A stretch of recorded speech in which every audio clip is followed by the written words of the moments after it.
Hello students.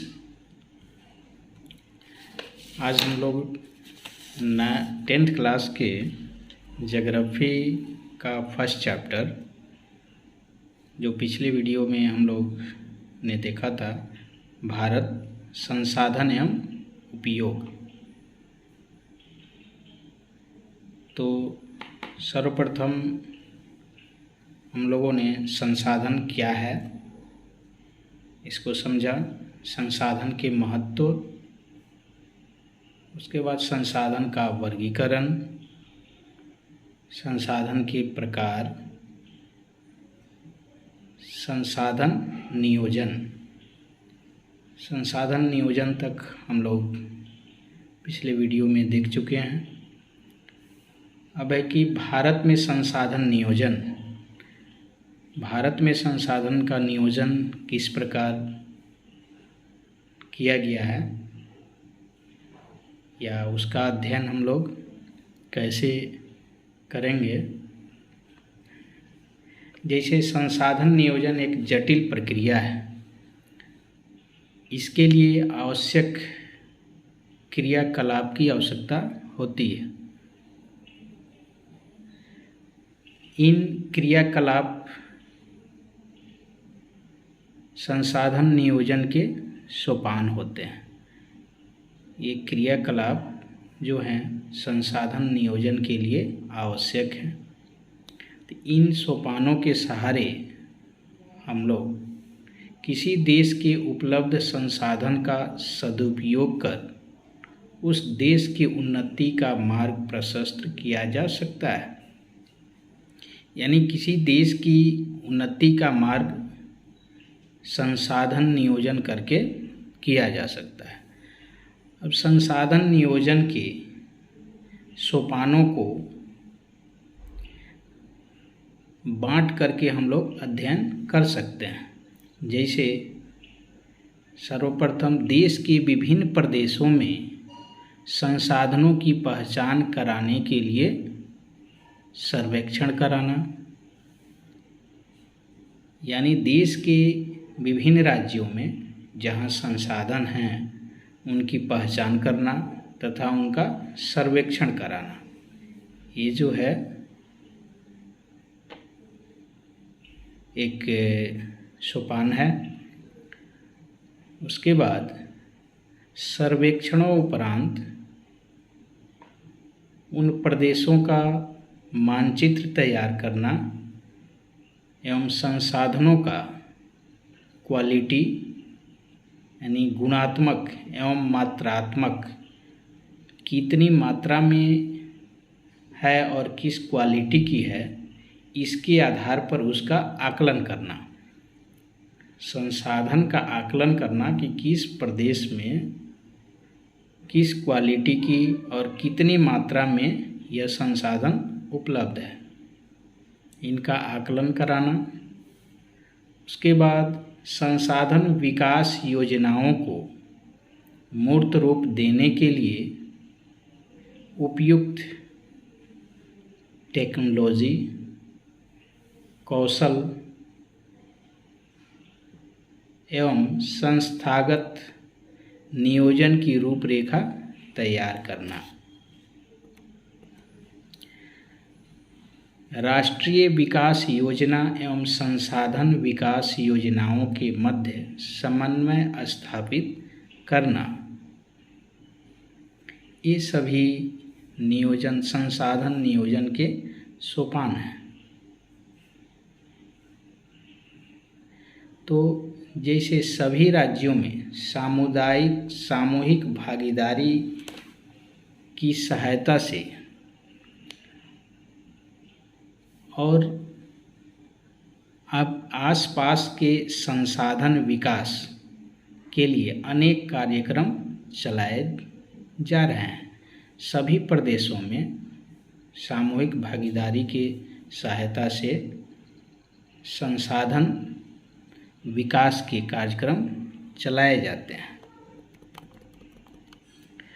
हमारे देश में स्वतंत्रता प्राप्ति के बाद से ही संसाधन नियोजन के जो लक्षित उद्देश्य थे, जो लक्ष्य प्राप्त करना था उनको प्राप्त करने के लिए प्रयास किया जा रहा है। इस विषय में भारत सरकार प्रथम पंचवर्षीय योजना, यानी जब स्वतंत्रता प्राप्ति के बाद यह पंचवर्षीय योजना लागू किया गया, उस समय से भारत सरकार यह संसाधन नियोजन के लिए प्रयासरत है। किसी भी इकाई पर विकास हेतु संसाधन एक आवश्यक शर्त है, किंतु टेक्नोलॉजी और संस्थाओं में वांछित परिवर्तन के अभाव में, यानी हमें टेक्नोलॉजी, उस उपयुक्त टेक्नोलॉजी के अभाव में हमारा जो है संसाधन विकास संभव नहीं हो पाया। टेक्नोलॉजी के द्वारा ही हम परिवर्तन ला सकते हैं। टेक्नोलॉजी के अभाव में केवल संसाधनों की उपलब्धता से विकास संभव नहीं है। संसाधनों की उपलब्धता और प्रौद्योगिकी यानी टेक्नोलॉजी के संयुक्त कार्यक्रम से हम लोग अपने राष्ट्र की उन्नति के मार्ग पर ले जा सकते हैं। आज भी हमारे देश में ऐसे कई राज्य हैं जहां संसाधन प्रचुर मात्रा में है और वे राज्य पिछड़े राज्य की तरह हैं। इसके विपरीत कुछ ऐसे भी राज्य हैं जो संसाधन के अभाव में भी आर्थिक रूप से विकसित हैं। संसाधन की कमी है फिर भी वे राज्य विकसित हैं, कारण कि वहाँ संसाधन नियोजन और टेक्नोलॉजी का उपयोग किया जाता है। अब इन संसाधनों का हमें संरक्षण करना भी आवश्यक है, यानी संसाधनों को बचाना। सभ्यता एवं संस्कृति के विकास में संसाधनों की अहम भूमिका होती है, किंतु इन संसाधनों का अविवेकपूर्ण या अत्यधिक उपयोग विभिन्न प्रकार के सामाजिक, आर्थिक, सांस्कृतिक एवं पर्यावरण में समस्याओं को जन्म देते हैं।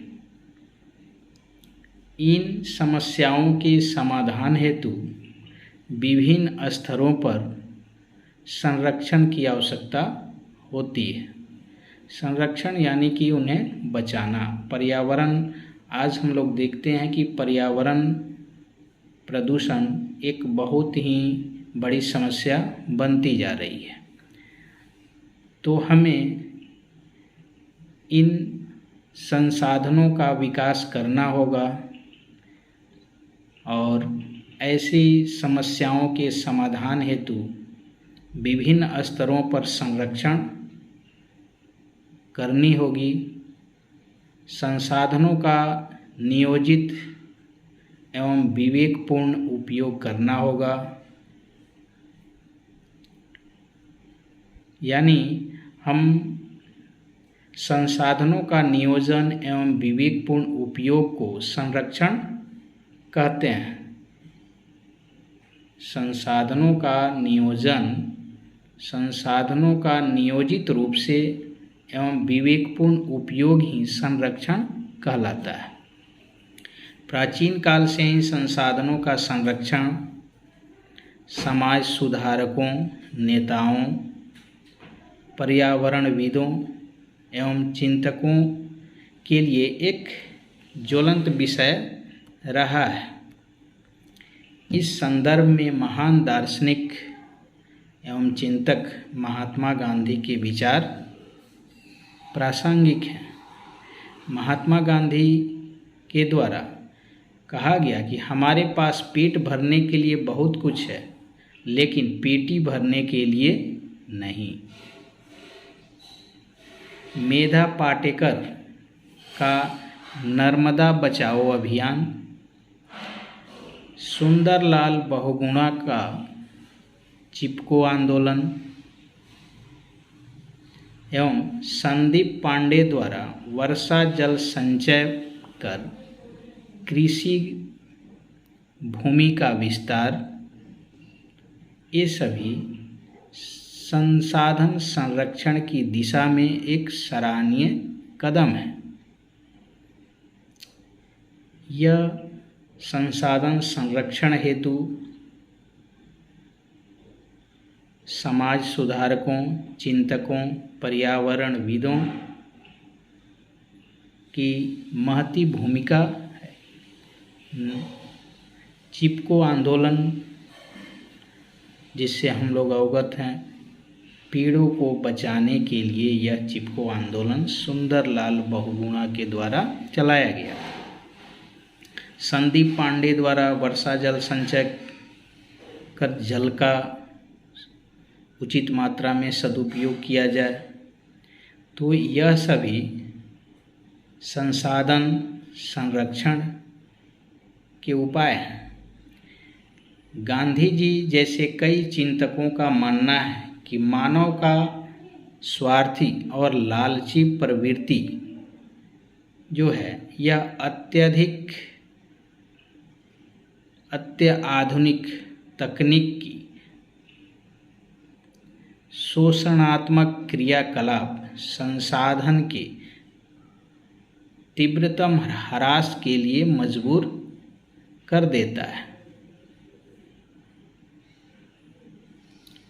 गांधी जी का मानना था कि मनुष्य जो है एक लालची प्रवृत्ति का है, जो मॉडर्न टेक्नोलॉजी का उपयोग कर संसाधनों का शोषण करता है और मशीनों के द्वारा जो उत्पादन होने लगे, उनका गांधी जी द्वारा विरोध किया गया था। कारण यही था कि गांधी जी द्वारा मशीन द्वारा उत्पादन के घोर विरोध किया गया। वे बड़े जन समुदाय द्वारा उत्पादों के उत्पादन के समर्थक थे कि वे जन समुदाय के द्वारा इन उत्पादों को बनाया जाए, जिससे एक बड़ी आबादी की बेरोजगारी जैसे सामाजिक कोड़ से बचाया जा सके। बेरोजगारी दूर करने के ये उपाय थे कि अत्याधुनिक मशीनों का उपयोग न किया जाए, बल्कि बड़े पैमाने पर जन समुदाय का इसमें उत्पादन हेतु भागीदारी दी जाए।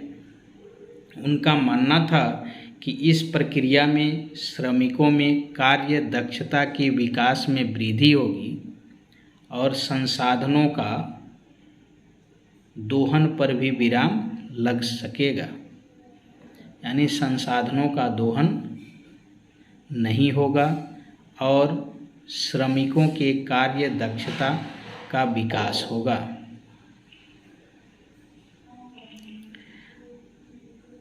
संसाधन के संरक्षण हेतु कई स्तर पर कार्य किए जाते हैं।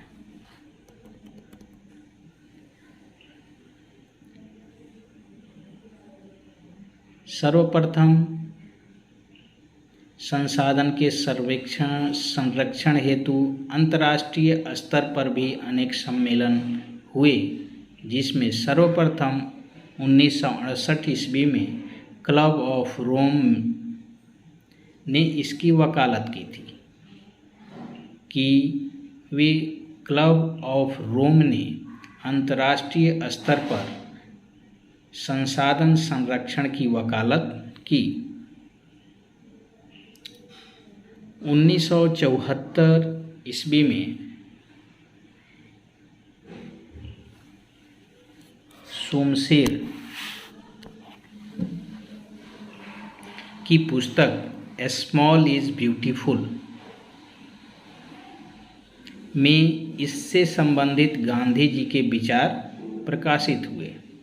यानी संसाधन के संरक्षण हेतु गांधी जी के जो विचार थे वे स्मॉल इज ब्यूटीफुल में प्रकाशित हुए। ब्रंटलैंड आयोग द्वारा प्रस्तुत 1987 का प्रतिवेदन भी संसाधन संरक्षण के संबंध में विश्व जगत की दृष्टि खोलने में कारगर सिद्ध हुआ।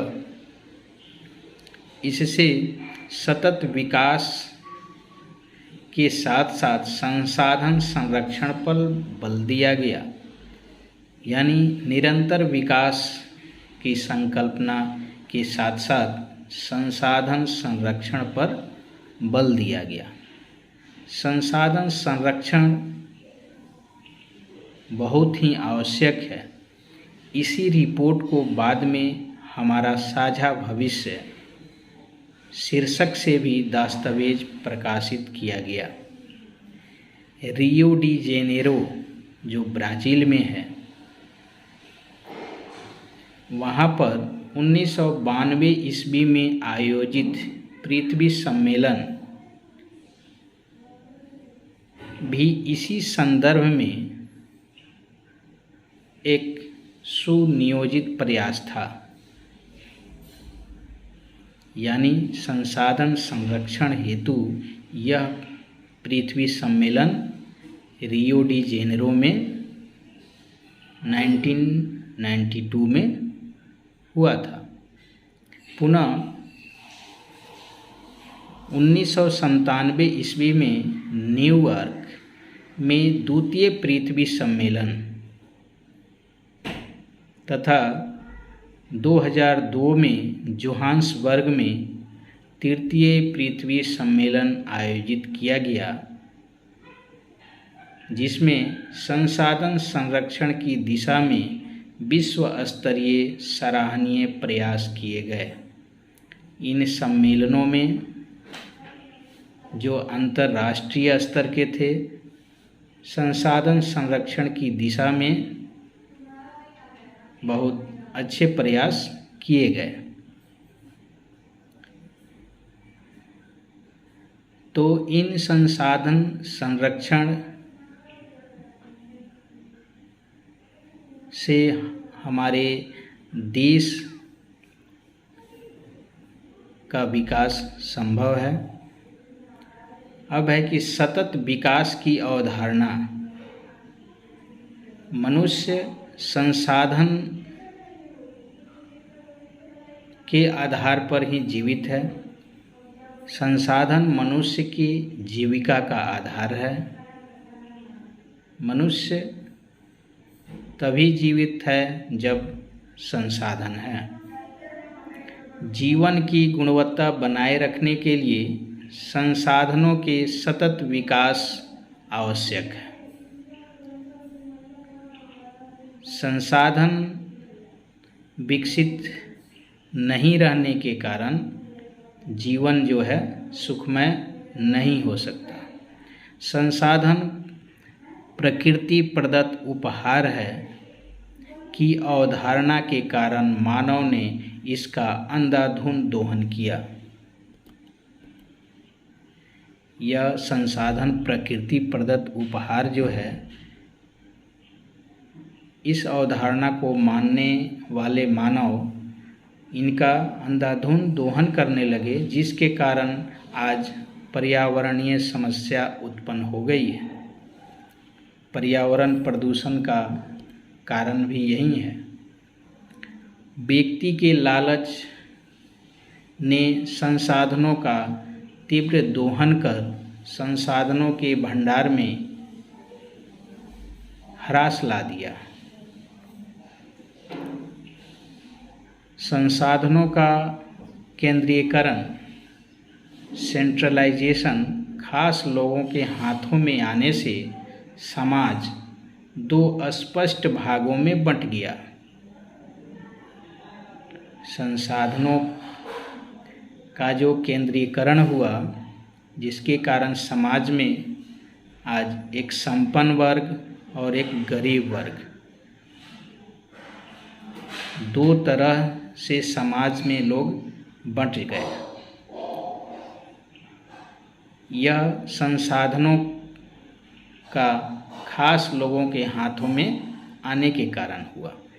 संपन्न लोगों द्वारा स्वार्थ के वशीभूत होकर संसाधनों का विवेकहीन दोहन किया जाता है, जिससे विश्व की पारिस्थितिकी इकोसिस्टम में संकट की स्थिति उत्पन्न हो गई है, जिसके कारण भूमंडलीय ताप, ओजोन परत का क्षय होना, पर्यावरण प्रदूषण, मृदा अपरदन, भूमि विस्थापन, अम्लीय वर्षा, असमय ऋतु परिवर्तन जैसी कई प्रकार की पारिस्थितिकी संकट पृथ्वी पर व्याप्त हो गई हैं, जो सभ्यता संस्कृति को निगल जाने को तैयार है। अगर इन स्वार्थी तत्वों या देशों द्वारा अनवरत दोहन चलता रहा तो पृथ्वी का जैव संसार विनाश के आगोश में समा जाएगा, यानी विकास नहीं विनाश हो जाएगा। यानी इन संसाधनों का विवेकपूर्ण उपयोग नहीं किया गया तो आने वाले दिनों में पृथ्वी का जैव संसार विनाश के कगार पर पहुंच जाएगा। इन परिस्थितियों से निजात पाने एवं विश्व शांति के साथ जैव जगत को गुणवत्तापूर्ण जीवन लौटाने के लिए सर्वप्रथम समाज में संसाधनों का न्याय संगत बंटवारा अनिवार्य है। दूसरे शब्दों में हम कह सकते हैं कि संसाधनों का नियोजित उपयोग होना आवश्यक है। इससे पर्यावरण को बिना क्षति पहुंचाए भविष्य की आवश्यकताओं के मद्देनज़र वर्तमान विकास को कायम रखा जा सकता है। ऐसी धारणा ही सतत विकास कही जाती है। इससे वर्तमान विकास के साथ भविष्य भी सुरक्षित रह सकता है। ऐसे संसाधनों का विवेकहीन दोहन को रोका जाना चाहिए, जिससे सतत विकास हो सके। अब हम इन कुछ स्मरणीय तथ्य जो हैं कि प्रथम पृथ्वी सम्मेलन का आयोजन 3 से 14 जून 1992 को रियो डी जेनेरो में किया गया। रियो डी जेनेरो ब्राज़ील में है, जिसमें विकसित एवं विकासशील देशों के लगभग 178 प्रतिनिधियों ने भाग लिया था। इस सम्मेलन में ग्लोबल वार्मिंग, वन संरक्षण, जैव विविधता कार्यक्रम एवं रियो घोषणा पत्र पर समझौता किए गए। अब है कार्यक्रम 21 यानी एजेंडा 21 जो है संयुक्त राष्ट्र पर्यावरण और विकास के तत्वाधान में रियो डी जेनेरो सम्मेलन में राष्ट्राध्यक्षों द्वारा स्वीकृत 800 पृष्ठों की एक घोषणा पत्र तैयार की गई, जिसमें सतत विकास को प्राप्त करने के लिए 21 कार्यक्रम को स्वीकृत किया गया। इस एजेंडा 21 को गठित करने हेतु सभी देशों को निर्देश दिए गए तथा इस पर होने वाले खर्च का वहन हेतु विश्व पर्यावरण कोष की स्थापना की गई। अब है दूसरा, द्वितीय पृथ्वी सम्मेलन का आयोजन 23 से 27 जून 1997 को न्यूयॉर्क में प्रथम सम्मेलन के मूल्यांकन के लिए 5 वर्ष बाद आयोजित किया गया। इसे +5 सम्मेलन भी कहा जाता है। अब है क्योटो सम्मेलन। दिसंबर 1997 में पृथ्वी को ग्लोबल वार्मिंग से बचाने के लिए जापान के क्योटो में सम्मेलन आयोजित हुए, जिसमें 159 देशों ने भाग लिया। इसमें 6 गैसों CO2 यानी carbon dioxide, methane, N2O, HFC पर फ्लोरोकार्बन, सल्फर हेक्साक्लोराइड आदि का ग्लोबल वार्मिंग के लिए जिम्मेवार मानते हुए इसके उपयोग में कटौती पर सहमति बनी, जहां यूरोपीय संघ ग्रीन हाउस गैसों के उत्सर्जन में 8%, संयुक्त राज्य अमेरिका 7% एवं जापान 6% की कटौती पर सहमत हुए।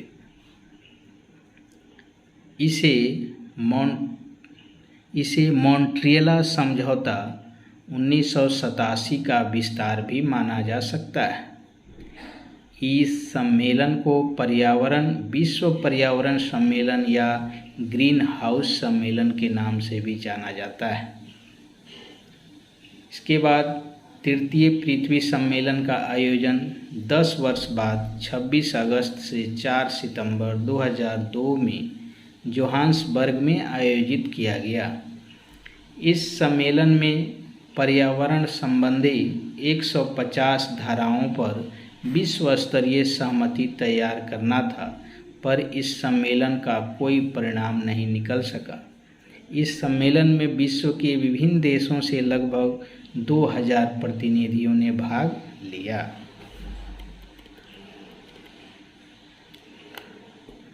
तो सबसे आवश्यक है संसाधन संरक्षण। जिन संसाधनों के बदौलत मानव जीवन बेहतर हो सकता है, जीने का जो आधार है उसे संरक्षित किया जाए और उनका विवेकपूर्ण उपयोग किया जाए। नेक्स्ट वीडियो में हम लोग इस पाठ में आए अभ्यास के प्रश्नों को देखेंगे।